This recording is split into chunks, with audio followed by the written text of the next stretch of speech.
祝福的方向。我们爱你，深深爱我们，心再坚强也不要独自飞翔。只要微笑，只要原谅，有你爱的地方就是天堂。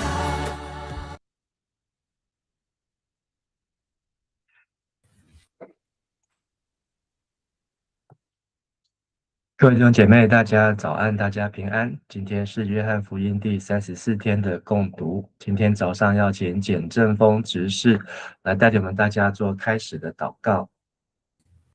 好，我们一起来祷告。亲爱的主耶稣，我们感谢你，谢谢你让我们再一次聚集在一起研读圣经。求主赐给我们智慧，让我们可以理解你的话语。也求主特别带领陈牧师，让他讲道时充满力量，把你的真理讲得清楚明白。我们祷告是奉靠主耶稣基督的名求，阿们。阿们。谢谢。我们昨天在约翰福音的第13章，看见耶稣他在希腊人来到耶路撒冷要见耶稣，他就说人子的荣耀。那接着呢，他所做的就是和12个门徒的最后的聚集还有教导。那从为门徒来洗脚开始。那这洗脚呢，有代表着把我们的罪洗去，也代表着我们在受洗之后重生之后，那只要洗脚就全身就干净。那这样的洗脚呢，是一种以耶稣为榜样，照耶稣所做的。那他虽然是从父所接受了万有，但是他依然是愿意带着奴仆的心志来彼此来服侍。好，那我们今天要继续来读的是对，所以我们昨天有提到耶稣的洗脚呢，跟玛利亚的膏耶稣呢，这个姿势或是这个意义呢、含义呢，除了非常接近，那也让我们思想我们要怎么样彼此洗脚，然后我们也要去学习去爱那我们所爱不下去的人，那才是一个真正的服侍。因为耶稣为我们做榜样，那他连犹大也为犹大来洗脚，这样卖他的人，耶稣也洗他的脚。好，那我们也要来学爱仇敌，为那逼迫我们的人来祷告。那我们今天要继续来看13章的后半段，耶稣他预言被出卖，以及他颁布新的诫命，彼此相爱的诫命。那我们请正峰带我们来读13章的21到25节。21节，耶稣说了这话，心里非常伤痛，就宣布：我郑重告诉你们，你们当中有一个人要出卖我。门徒面面相觑，不晓得他是指着谁说的。门徒中有耶稣所钟爱的一个人，坐在耶稣身旁。西门彼得向他示意说：问问他指的是谁。于是门徒挨近耶稣，问他：主啊，是谁？好，谢谢。那这里又提到耶稣心里忧愁那耶稣他说人子得荣耀的时候到了，好，一粒麦子落在地里死了，人就是一粒。但是他讲完这话呢，他心中也忧愁，因为呢他按照肉体他想要求父救他脱离这时候，但是父呢就用声音对他说：我已经荣耀我的名，还要再荣耀因为耶稣祷告说：父啊，愿你荣耀你的名。这是在上一章12章所说的，但对旁边的人来听呢，像是打雷一样。那耶稣又再次忧愁，那这次忧愁呢，不仅是他上十字架所要受的痛苦，而是他所决定爱到底的门徒当中呢，就有人要来背叛他，出卖他。所以耶稣说：我郑重的告诉你们，那就约翰福音第20次，这个我实实在在的告诉你们，你们当中有一个人要出卖我。那这个出卖呢，对于前面前面一句话20节，我实实在在的告诉你们，接纳我所差遣的，就是接纳我。所以这个出卖，耶稣用接纳来对待我们，但是耶稣的门徒却用出卖来对待耶稣的接纳。那这是一个我们看呢约翰福音也让我们知道这是一个出于魔鬼，出于仇敌，从创世纪以来，亚当夏娃在伊甸园，到耶稣在客西马尼园，就是一直是最后的晚餐前呢，也是这样子的轨迹啊。那22节说，这些门徒当中呢，大家就面面相觑。那相觑的就是对看，彼此互看，那也感到困惑。那不晓得耶稣说你们当中哪一个？那其实这个答案也不难，因为12个门徒，就是1/12哦。那但是呢，最先忍不住的是谁呢？在23节提到门徒中有一个人是耶稣所爱的，那这是我们知道，大部分人都认为这就是约翰福音的作者约翰。那这也是约翰呢，从约翰福音一开始呢，一直到现在，他才第一次露出他自己。但是呢，在约翰福音当中呢，13章、19章、20章、21章，有4次提到耶稣所爱的那一位门徒，就是只有那一个，而且是耶稣所爱的。所以有人认为呢，这个约翰呢，耶稣爱他的爱呢是特别钟爱，或是耶稣常常把他带在身边。那有人认为这个就是这个，因为约翰年纪比较小，还有呢，约翰呢他也比较听话顺服，那诸如此类，那会认为这个是耶稣所钟爱的门徒啊。那他呢怎么样表现耶稣爱他呢？他是坐在耶稣的身边。好，那我们昨天有看到说这个最后的在这个犹太人宴席当中呢，高位、次高位、低位，这样子的差别。好，那当耶稣说你们当中有一个要卖我，那24节，西门彼得就对这一个耶稣所爱的门徒说示意要耶稣去问到底是谁。所以这个问题呢，连彼得他也很想知道，因为在4福音书当中，耶稣在传道教导，然后呢，在开示的时候呢，通常彼得都是最先接话或答话。那甚至耶稣走在水面上，第一个想要下去的也是彼得。那他真的是非常的积极啊。但现在呢，在这里出现一个很特别的，就是彼得呢没有直接问耶稣，而是叫耶稣所爱的那个门徒去问。那所以我们昨天有说，这个主人他的左手边会是这个宴席当中最重要的客人，那主人的右手边呢，就是会是他的最好的朋友。那也就是现在这里约翰所说耶稣所钟爱的那一位门徒。那所以换句话说呢，彼得呢他没有办法在耶稣的时间的左右两边，所以他透过耶稣的所爱的门徒来问他。所以呢就有一个可能，就是彼得是坐在耶稣的右边的右边，他就是在约翰的右边。所以彼得呢向约翰打 pass， 要约翰去问耶稣到底是谁要出卖耶稣呢？那我们等一下继续再回来看。好，那我们先请正风他们来继续读26到30节。26节，耶稣回答：我沾一块饼给谁，谁就是了。说了这话，他拿一块饼沾一沾，递给加略人西门的儿子犹大。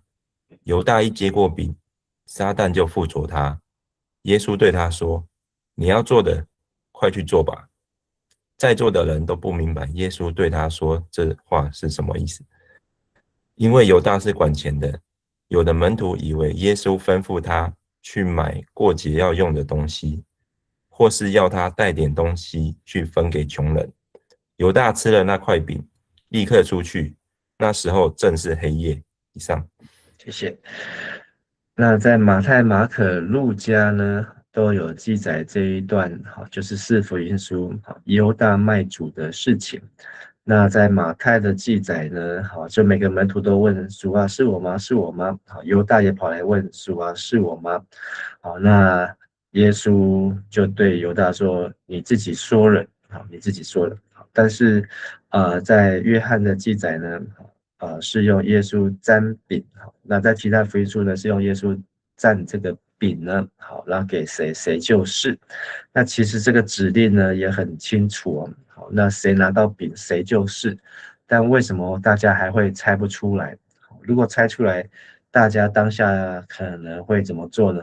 可能是你耶稣说你要出卖我们的老师，好，那他们可能就会劝他，或是可能会围攻他，那都有可能。好，那但是呢，很显然四福音书呢都没有人做出任何的反应，那也可见这个事情呢是上帝要让他成就，即便耶稣已经揭露讲得这么直白。那耶稣在约翰福音当中的回复呢，是回复彼得，但是是透过约翰，就是说，我沾了一块饼给谁，谁就是。好，然后呢，接着就拿一块饼沾一沾。好，那他们吃饼呢，好是要沾酱，或是沾蜜，或是沾其他的东西。那所以呢，这个饼呢，分这个饼之外呢，好，然后还要沾这个味道，好，因为他们可能做的饼呢，好都是需要调味的。那传过去呢，好给谁呢？好，那就递给了加略人西门的儿子犹大。那犹大接受这个饼呢，好，那他应该等于是可以心中好知道耶稣已经知道他的意念，好，那所以前面13章11节，耶稣说：“你们是干净，然而不都是干净。”这句话呢，特别是对犹大说的。好，你们已经从头洗到脚了，好，然后耶稣在洗脚了，好，全身就干净，好，但不是全部都是每个人都干净，好，因为犹大的心中呢，还有一个欲念，好，这个欲念呢，就是他可能受到这个玛利亚，好，打破香膏，好，可以卖30两银子。那300钱，但是呢，居然不去帮助穷人。现在呢，有人出价要卖耶稣，好，用1年的薪资，好，来做耶稣的证人，好，就是只要证明耶稣呢，他是亵渎神，好，证明耶稣呢，因为在犹太公会2个、3个证人，好，就可以定一个人的罪，所以犹大他愿意做这个事情，用1年的薪资，所以犹大就让魔鬼进入他的心。但在这里约翰特别说呢，当他接了这饼，犹大一接过饼，撒旦就附着他，撒旦就进入他的心，也就是说，犹大呢心呢就变得更硬了。那耶稣在这里指出他，好，那他应该要像大卫被先知拿单指出罪来之后呢，应该要像大卫这样的机会，就是低头，然后承认自己得罪。好，然后呢要悔改，好，但显然犹大呢是拿了饼之后呢，这个动作也好，这个眼神也好，或是这个心态也好呢，就算是被揭穿了，好，他也不后退，好，他也不改变。但耶稣一边给他饼，一边又加了一句话：你要做的快去做吧，好，你要做的快去做吧。那耶稣等于，所以在好几年前，那在这个有人传了一本这个犹大福音哦，好，然后呢里面在讲到犹大的秘密，好，那这个里面就是在替犹大在替他洗白，好，说犹大呢其实也是不得已的，他也是无奈的，因为耶稣叫他去做，老师叫他做，他就得做，而且圣经也预言了，这个耶稣呢。要背后背刺，好，然后呢，他要被出卖，所以呢，这些事情都是神的旨意，所以犹大他也是忠心的门徒啊。好，那虽然这个这个听起来呢有点这样子的替犹大洗白。不过我们还是要回到圣经，就是不管在四福音书也好，或是后来的这个使徒行传也好，对犹大的定位呢，绝对不是这么样子的可怜他、怜悯他。好，因为耶稣呢是都有提示他、提醒他，好，是犹大呢他让魔鬼进入他的心哦，所以终究成为这个历史上的罪人。但即便耶稣讲了，耶稣做了，耶稣也说了，好，然后耶稣还指示了，但是呢，他们却不为所动啊，这就是门徒们却没有发现，却没有明白。好，那所以这个座位呢，很有可能要再来安排。好，就是彼得是在约翰的右边，约翰是在耶稣的右边。那但是耶稣沾饼呢，好，可能是要传这个饼呢，从犹大传出去的。所以呢，换句话说，好，这个位置呢的或是顺序的安排呢，就是犹大呢会是在耶稣的左边。那是在耶稣的左边的话呢，所以变成就是这个宴席当中最重要的人了，最重要的人。好，那有人这样子来认为。好，那所以这个虽然这个位置没有办法拍得很清楚，但是我们会这样猜测的，完全是约翰福音给我们有这样的画面，好，让我们去推测，好，到底谁坐哪里，谁坐哪里。好，那至少在高位的这4个人呢，很可能就是耶稣的大弟子彼得，好，那耶稣所钟爱的约翰。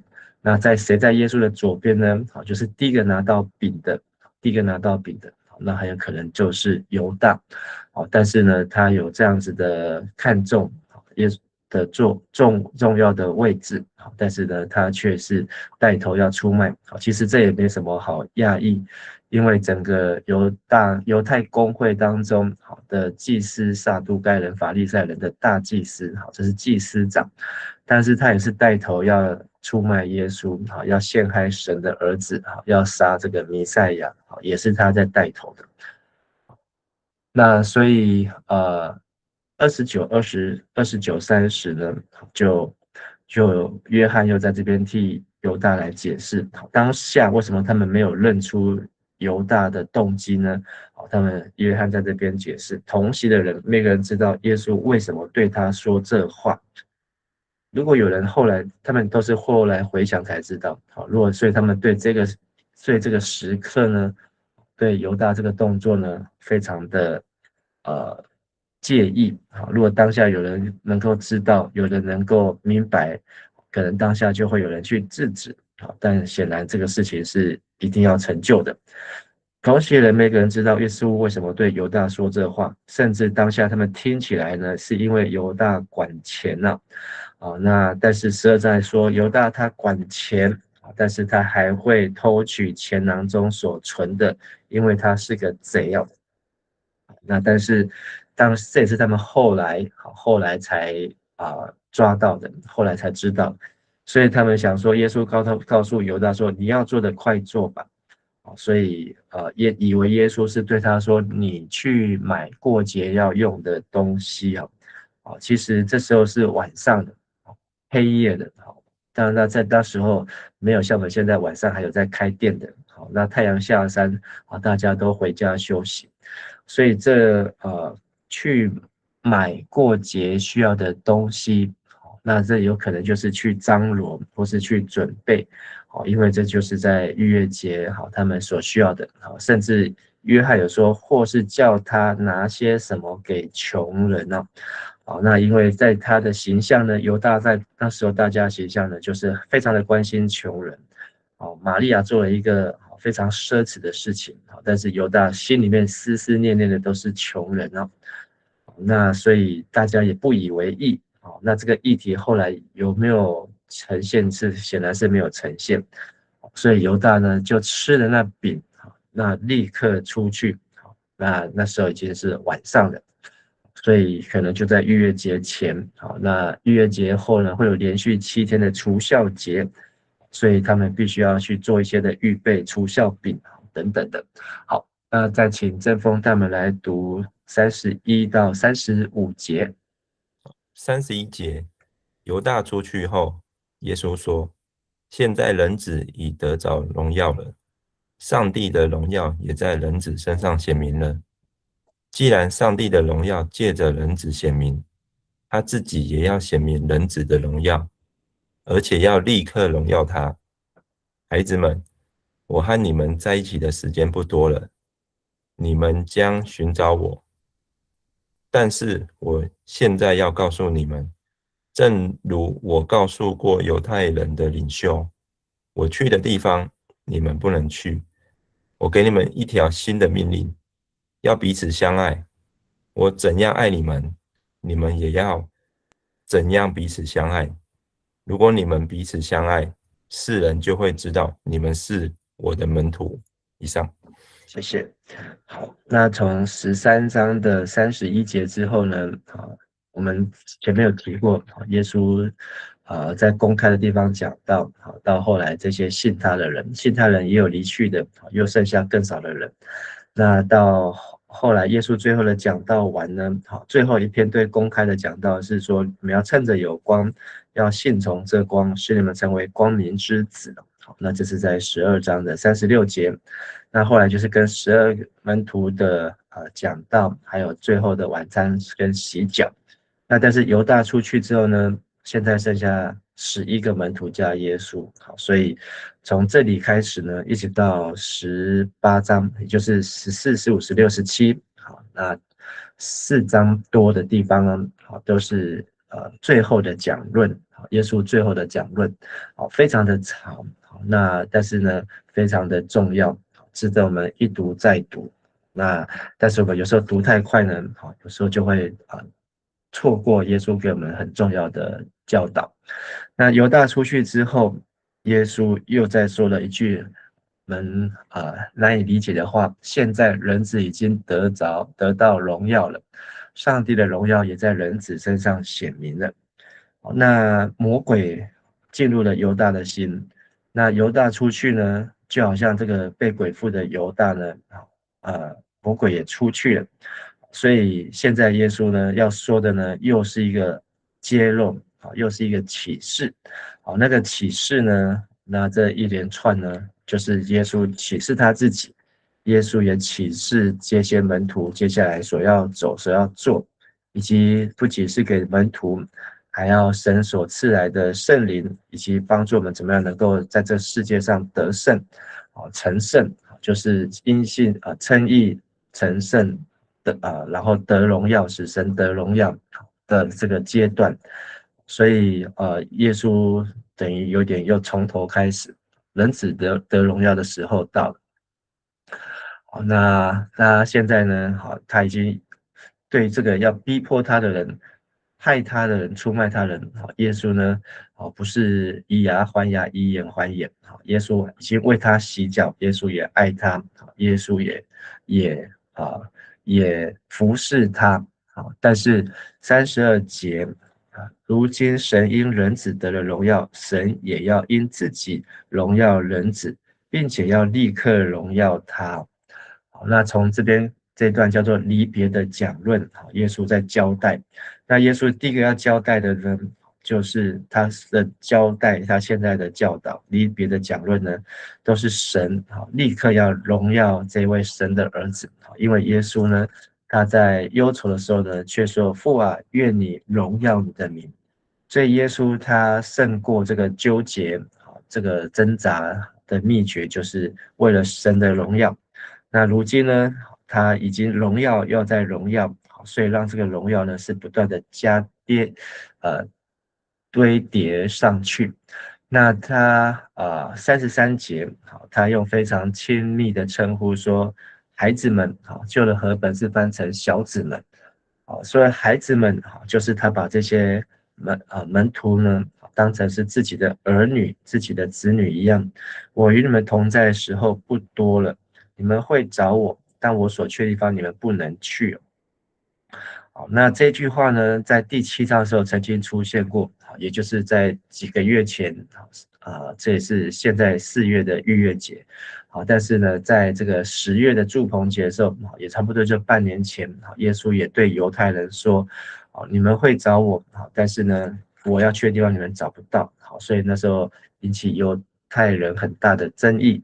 现在耶稣呢讲的也是很直白，就是时候不多了，马上就到了，因为父要来，立刻要来荣耀神的儿子。所以耶稣把这段的受苦、被出卖、被审问、被鞭打、被拘禁、被判定十字架，到后来死在十字架上，耶稣都认为这都是神要堆叠在耶稣身上的荣耀，因为耶稣选择荣耀神。34节，耶稣说：“我给你们一条新命令，要彼此相爱。我怎样爱你们，你们也要怎样彼此相爱。如果你们彼此相爱，世人就会知道你们是我的门徒。”那这就是我们每次在读这个新的诫命当中很重要的这2节。那也是耶稣对11个门徒所说的。透过这11个门徒呢，他们要成为一个见证。虽然已经有一个这个中箭落马，12门徒当中有一个中箭落马，那大家选择是出卖耶稣，不是选择接纳耶稣，那所以他不被算在这个新的命令的当中。但是呢，后来使徒行传又抽出来的另外一个门徒呢，继续完成耶稣这样的诫命，新的命令。所以这个新的命令呢，就是要耶稣记得耶稣怎么样洗他的脚，因为这可能只有几分钟前或是1小时前，耶稣才刚一个一个的洗过他们的脚。耶稣也说：“我是你们的主，是你们的老师，尚且洗你们脚，你们也当彼此洗脚。”所以彼此相爱的基础呢，就是在这个彼此洗脚的上面。那彼此洗脚的基础呢，就是在耶稣一开始决定爱他们到底的基础上面。所以这就是阿嘎佩的爱，是一个不求回报，是一个愿意牺牲，甚至舍己的爱，就是一个一个从神而来的爱啊。所以耶稣的新命令很简短，2节。所以我们有最大的诫命，就是要尽心尽性尽力爱神。其次也相仿，就是要爱人如己。那这爱人如己呢，就是透过彼此相爱。耶稣在这个被卖的那一夜，因为犹大已经开始去做了，所以耶稣已经正式的被卖。但是在被出卖当中呢，他仍然要的门徒们呢学习彼此相爱。那彼此相爱呢，申命记第6章4到5节说，以色列你要尽心尽性尽力爱主你的耶和华。那利未记19章18节也要爱人如己，这就是最大的和第二。其次就是要相反爱人如己。新的诫命呢，就是把这个申命记第6章、利未记19章合起来，透过爱神、爱人、彼此相爱，来完全这个最大的诫命和第2大的诫命。还有呢，众人就会知道你们是我的门徒。所以基督徒这个门徒不是指这11个使徒，而是指泛称所有的基督徒。基督徒怎么样让人家知道他是基督徒？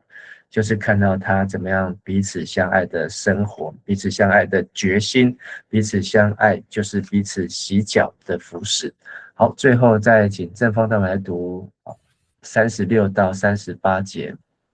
36节，西门彼得问耶稣：“主啊，你要去哪里？”耶稣回答：“我所要去的地方，你现在不能跟我去，但是后来你会跟我去的。”彼得说：“主啊，为什么现在我不能跟你去呢？我愿意为你舍命。”耶稣说：“你愿意为我舍命吗？我郑重告诉你，鸡叫以前，你会3次不认我。”以上。谢谢。那这个也都是4卷福音书都记载的事件呢，就是彼得讲的拍胸膛保证，那他想要爱，他跟耶稣到底，但是呢，后来3次不认主。马可福音是2次，但是呢，在马太、马可、路加呢，都是记载在1章里面的事情。在马太26、马可14、路加22，就整个事件发生的很快，就在1章内。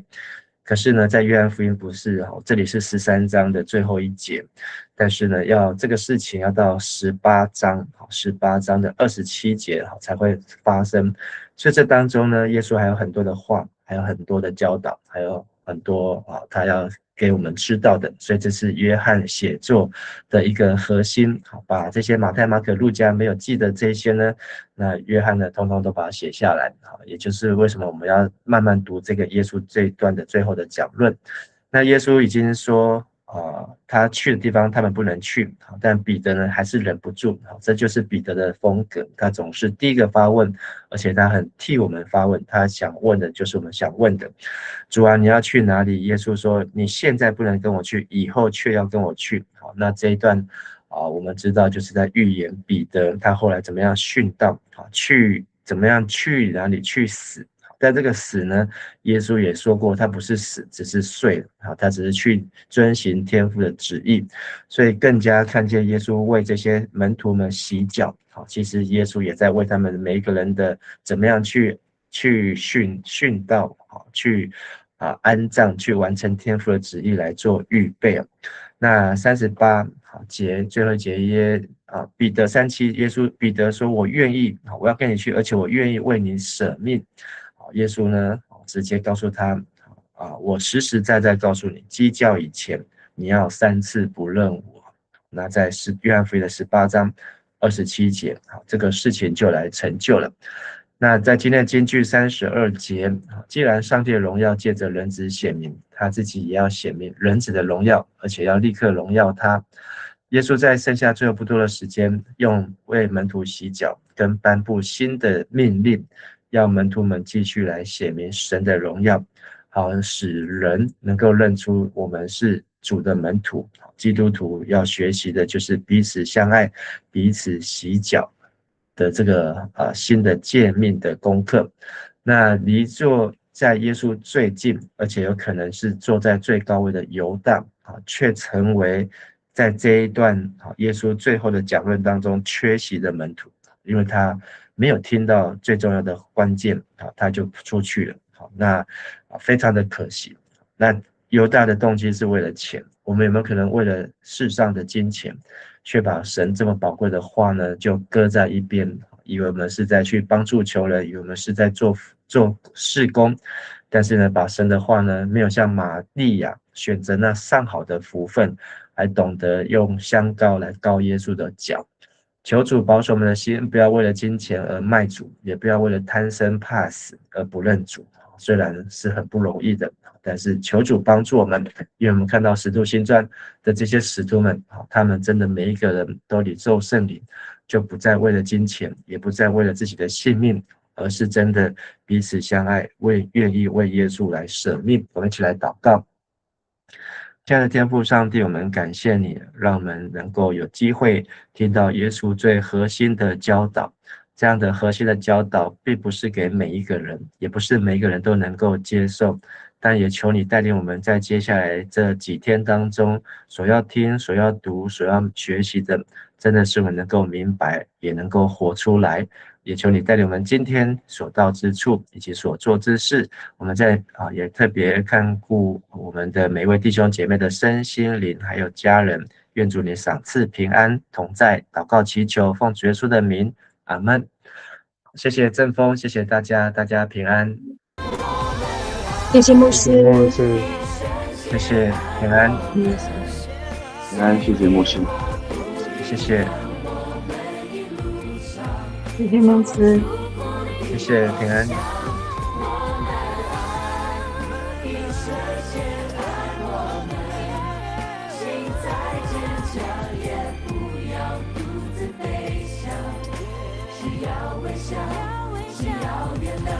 有你爱的地方就是天堂。好，谢谢牧师，平安，我们谢谢。